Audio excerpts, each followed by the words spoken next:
charity for the pleasure of Allah, the pleasure of Allah.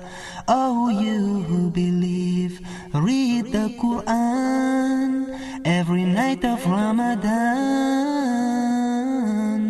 night of Ramadan. Ramadan Mubarak, and welcome to Ramadan Reminders. I'm Yusuf Estes, and for this program, this episode, I want to talk about something real important, the importance of being together. You know, it's nice as a Muslim to be able to get off by yourself sometimes and think about Allah and think about His creation, think about the Jannah, but then there's times when we really need to be together with each other. A lot of times people ask me, they'll say, what is your favorite city? What is your favorite place to be, or the favorite country? And they'll expect me to say something like the desert of Saudi Arabia, which is very nice, by the way. But my favorite place to be is in Cairo, Egypt. Or my favorite place is New York City. Or Los Angeles. Or Istanbul. Or Tokyo. And if you said, why? Because that's where the people are. I love people. I want to be with people. If they're Muslims, I want to be with them because they believe in Allah. If they're not Muslims, I want to talk to them about Allah. But either way, I want to be together. Together.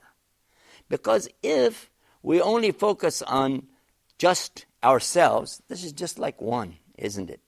And if we focus on just one or two others, a few, and it's not really a union here. But when we all get together, Muslims, non-Muslims, and be together for what is good, you'll be surprised at the amazing things that can happen. And I highly encourage us to continue the good things of our Ramadan by taking this out after Ramadan is over and sharing with other people. And what I'm talking about here is, of course, Ramadan is over, the shaitan is loose again, and he's going to be all over everybody and everything trying to make up for the lost time of Ramadan. So why don't we work on some of the things, the tips that we picked up in Ramadan, some of the good things that happened to us, the good feelings we had, and let's carry it out, take it out of this month and into the next month of Shawwal, and in the next month, and the next, and into the month of Dhul Hijjah, so we can maybe get to go do Hajj and talk about that with other people. Who knows? Maybe we'll have a website called performhajj.com. It's a good idea. Check that out. All of this together, though, is really a basis of Islam, is doing things together.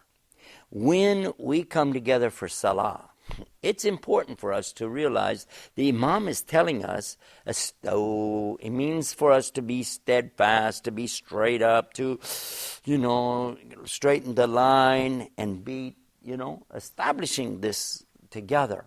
And when we do Salah, how should we be? Like, say this is the line. Here's the Muslims lined all up, and the Imam is out in front of everybody, and he says the takbir, and he said, okay, and he does ruku, and then the Muslims are like this. That's not right. When the Imam says Allahu Akbar, and he goes to the ruku, all the Muslims should go together, yeah? So we should move like one hand in the Salah.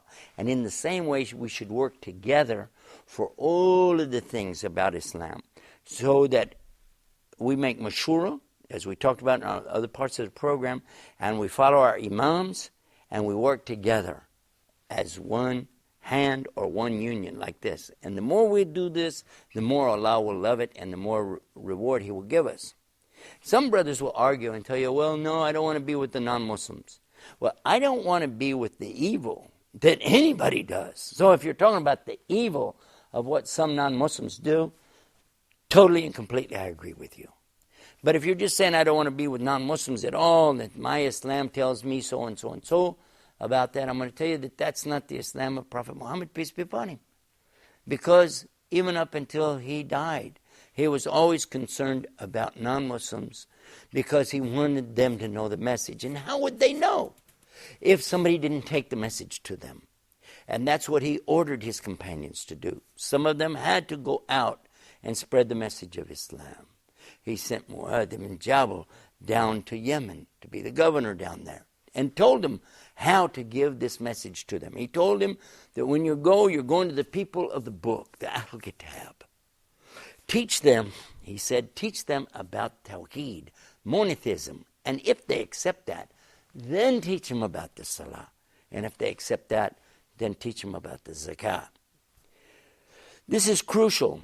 It's critical. It's something important that we always remember to work with all the people. And we're cooperating together with everybody. One of the things that's important too to remember is that we all came from Adam. Adam is my grandfather, but he's your grandfather, and he's her grandfather, and he's his grandfather.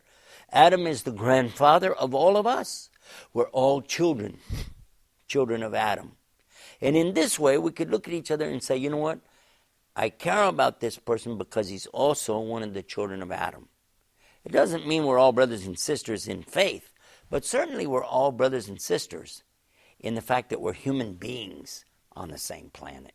We do have common interests. Maybe not everybody's interested in Allah, and maybe not everybody wants to be a Muslim, and that's very true. But we're still interested in some good things that can be done. Whether they do it for money and we do it for Allah, or they're doing it to get recognition and we're doing it to get rewards for Jannah, this is not really the subject. The subject here is, let us work together for whatever is good. Because whoever is working for good, whether it be for this dunya or for the akhir, there is going to be some benefit for somebody in that. But whoever is working for evil, then for sure, in the next life and here, there's going to be something bad with that. And there's something too to remember in Islam, that the Prophet Muhammad sallallahu alaihi wasallam, peace be upon him, he taught us a very valuable lesson when he was talking about how some people will do bad things, aggression, dhulm. Let me use the Arabic word dhulm. This is what he was talking about. He said, help your brother in dhulm, whether he's being oppressed. I'm going to use the word oppression in English in this case. Whether he's being oppressed or if he's the oppressor. Now some of the companions said, whoa, hold on a second. We understand the first part. That's clear. If somebody's, oppressing our brother, acting aggressively against him, yes, we should help him, defend him, get him out of the circumstance. But what about when he's the oppressor? How can we help him if he's an oppressor? And Prophet Muhammad, peace be upon him, said, stop him. And that's the best way to help him. If he's the oppressor, stop him from it. So this is clear. And if you apply that, generally, you can see the same is true with all human beings that are out here. Something that's really bad and hated to Allah is dhulm. So when we see anything wrong, we're supposed to work hard and strive against it. Stopping it with our hand, stopping it with our tongue by speaking out against it, or stopping it, at least hating it anyway, with all our heart, and this is the weakest level of faith. These are just some of the reminders that I wanted to talk about in this episode, but the most important thing of all is not to be opposing each other, but to be working with each other. And may Allah accept this from all of us. That's our reminder for today, and don't forget the website. It's called RamadanReminders.com. Till next time, Assalamu alaikum. Peace be upon you. See you tomorrow, inshallah. Oh, you who believe, give charity for the pleasure of Allah, the pleasure of Allah.